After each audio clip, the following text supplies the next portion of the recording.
Bonjour à tous, Valérie, Vienna Yoga. Donc, je vous fais une petite vidéo aujourd'hui pour vous parler d'un objet tout spécial que je viens de me procurer. Je vous présente mon nouveau copain.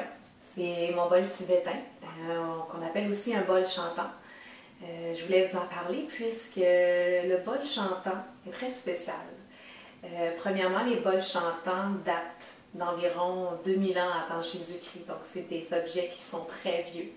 Et pour plusieurs d'entre vous qui ont déjà assisté à mes cours, les bols chantants, comme tous les objets vivants de la Terre, on vient des étoiles. Donc, j'expliquais lors de mes cours que tous les métaux qui sont sur Terre, qui se retrouvent ici, même le carbone dans nos eaux, ont été produits un jour par la naissance et la mort d'une étoile. Donc, lorsqu'une étoile naît, elle va faire en son milieu un métaux spécifique selon la chaleur qu'elle va produire. Et puis, lorsqu'elle meurt, ce métaux va se répandre dans l'univers et éventuellement, ça crée la vie. Et puis, on retrouve ces métaux ici maintenant sur Terre dû à la mort de certaines étoiles. Donc, les bols tibétains les plus traditionnels, en fait, vont être formés de 7 métaux. Et chaque métaux sont reliés à une planète. Donc, vous avez le métaux l'or qui est relié au Soleil, l'argent qui est relié à la Lune. Ensuite, vous avez le mercure qui est lié à la planète Mercure. Ensuite, on a le cuivre pour la planète Vénus. On a ensuite le fer pour la planète Mars, l'étain pour la planète Jupiter et finalement le plomb pour la planète Saturne.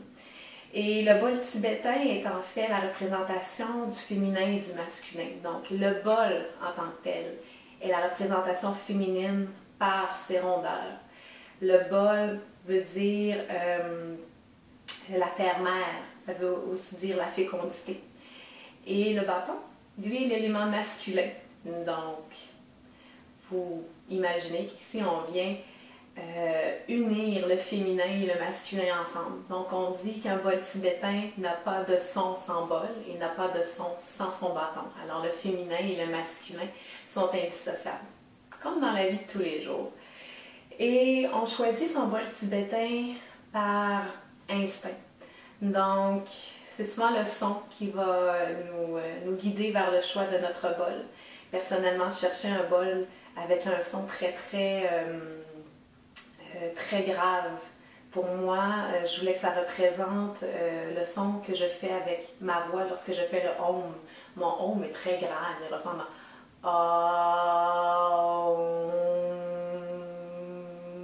et parfois j'ai vraiment l'impression, quand je fais mon home, que c'est même pas ma propre voix, que ça semble être la voix de quelqu'un d'autre.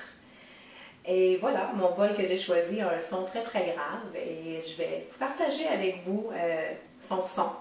C'est un son très enracinant, donc mon bol à moi représente aussi le chakra racine, donc pour aller s'enraciner dans la terre, pour m'apporter de la stabilité, de la force.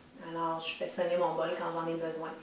Et on l'utilise également soit pour méditer et également pour faire des soins énergétiques. Donc la vibration du bol peut être promenée de haut en bas le long de la colonne vertébrale ou la colonne énergétique des gens pour aller stimuler les différents chakras.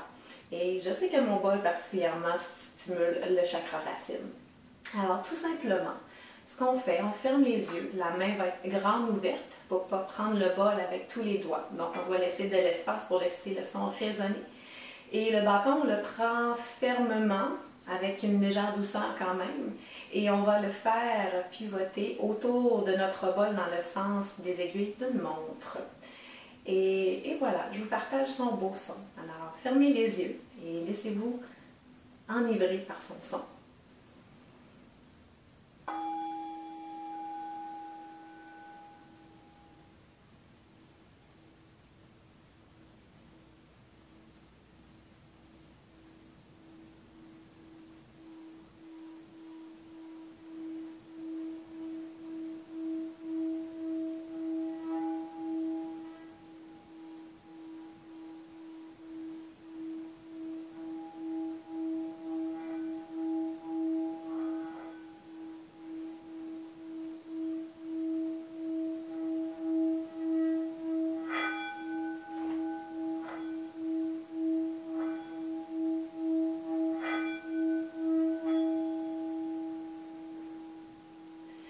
Et voilà.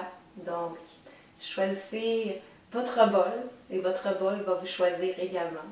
Il y a plusieurs bols que j'ai tenté de faire sonner et que ça n'a pas fonctionné.